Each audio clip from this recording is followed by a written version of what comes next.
Die Themen im heutigen Zocker-Lounge Wochenrückblick sind Memoriapolis jetzt auf Deutsch, Steam versetzt Indies wegen Altersfreigabepflicht in Panik, Skandalentwickler um The Day Before zurück, Insider verrät Gründe für die Assassin's Creed Verschiebung und StarCraft 3 kommt, aber völlig anders als gedacht.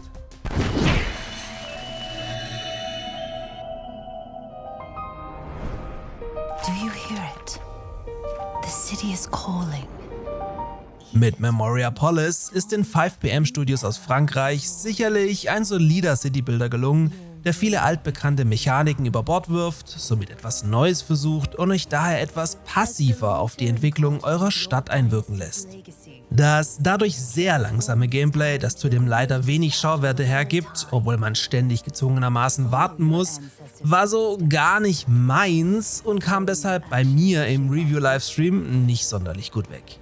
Das war aber fairerweise nur mein erster Eindruck und soll überhaupt nicht wertend sein, ist nur eben kein Spiel für mich als Spielertyp.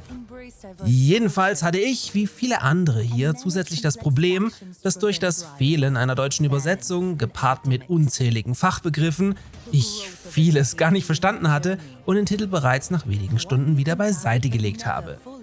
Dieser Umstand ist auch dem Team hinter Memoriapolis nicht entgangen, die daher jetzt im Eilverfahren eine deutsche und spanische Übersetzung hinterhergeschoben haben und im Oktober laut Roadmap Russisch sowie Chinesisch ergänzen werden. Wer also an der Sprachbarriere gescheitert ist, darf sich jetzt einen neuen Anlauf einplanen. Your place in the world is so much bigger than you could imagine.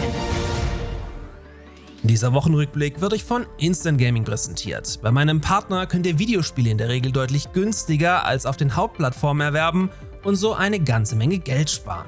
Aktuell läuft hier eine Aktion mit Gutscheinkarten für unter anderem den PlayStation Store, durch welchen ihr euch Guthaben mit bis zu 17% Rabatt sichern könnt und dann flexibel jederzeit einsetzen könnt.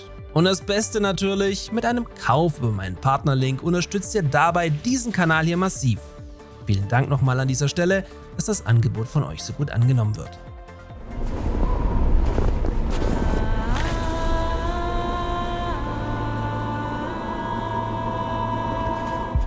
Da war es diese Woche eigentlich viel zu ruhig, gab es dann am Ende doch noch den üblichen Aufschrei aus der Szene.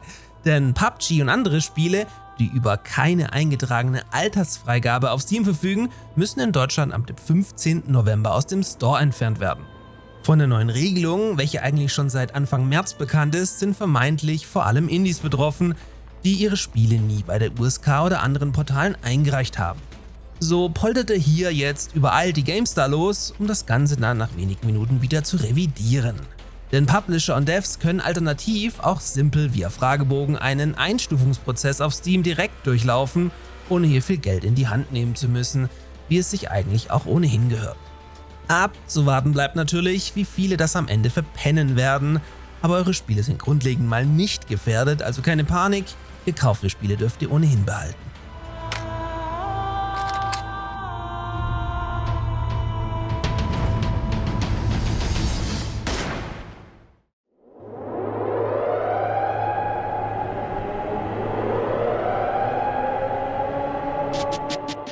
Das Studio Fantastic hat mit The Day Before für einen, waschechten Gaming-Skandal gesorgt. Ich denke, das umschreibt's ganz gut. Ganz kurz gesagt, versprochen wurde viel, gehalten davon gar nichts. Weswegen der Titel sogar nach wenigen Tagen wieder von Steam heruntergenommen wurde und die beiden russischen Devs plötzlich mit den Einnahmen von angeblich 40.000 gutgläubigen Käufern verschwunden waren. Ob diese Käufer mittlerweile ihr Geld zurückgehalten haben, ist mir nicht bekannt, darum soll es jetzt aber auch gar nicht gehen. Denn diese Devs sind jetzt tatsächlich zurück und möchten diesmal noch dreister über Kickstarter ihr neues Projekt vorab mit 14.000 € von euch finanziert bekommen. Ich möchte an dieser Stelle gar nicht auf das neue Spiel eingehen und euch nur dringend davor warnen, hier Geld zu investieren. Finger weg. Denn wie nun schon aufgedeckt, wurde der Trailer zu Escape Factory aus diversen Spieleassets und öffentlichen Unity-Code zusammengeklebt. Also wurde auch hier nicht wirklich viel Arbeit investiert. Trotzdem konnte der Titel zum Redaktionsschluss bereits über 2.000 € einsacken. What the fuck?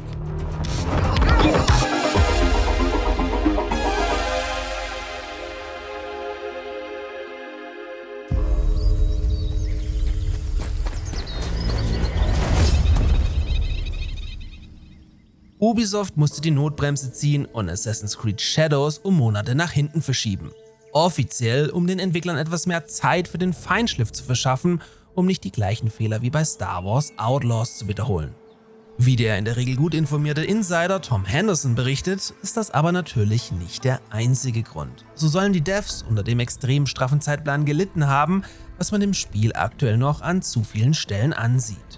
Viel wichtiger aber soll es intern vermehrt Bedenken bezüglich der historischen Genauigkeit gegeben haben, welche vor allem den japanischen Fans vorab sauer aufgestoßen ist.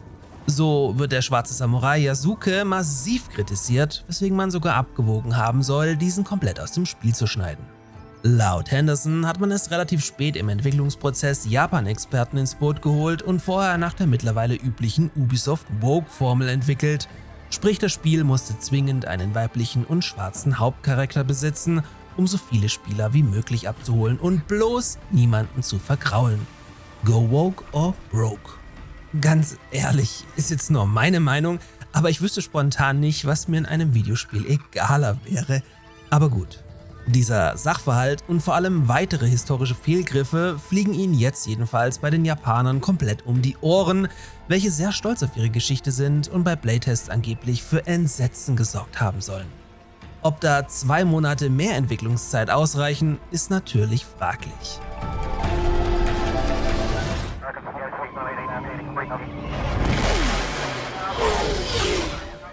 Und dann kommen wir noch zu der RTS-Vorzeigeserie schlechthin, StarCraft. Das Gerücht, dass sich hier ein dritter Teil in Entwicklung befindet, hält sich bereits seit einigen Monaten wacker. Allerdings wurde nun vom Bloomberg-Journalisten Jason Schreier aufgedeckt, dass es sich bei diesem neuen Spiel statt einem RTS um einen Shooter handeln soll. Das Projekt wird von Dan Hay geleitet, welcher vorher diverse Far Cry-Projekte bei Ubisoft mitgestaltet hat. Und ja, wir erinnern uns, bereits vor über 20 Jahren ist Blizzard kolossal mit einem StarCraft-Shooter gescheitert, welcher in Form von StarCraft Ghost nie das Licht der Welt erblickt hat. Übrigens wurde angeblich auch bis 2019 an einem Battlefield-ähnlichen Multiplayer-Shooter namens Ares im StarCraft-Universum gearbeitet, welcher dann ebenfalls abgebrochen werden musste. Ich würde ja einen StarCraft-Kinofilm feiern, aber was weiß ich schon. In diesem Sinne, checkt unbedingt mal meinen Partner Instant Gaming aus, spart viel Geld und unterstützt gleichzeitig diesen Kanal, kommt gut in die neue Woche, lasst gerne ein Abo da und somit bis zum nächsten Mal. StarCraft Ghost coming 2003 from Blizzard Entertainment.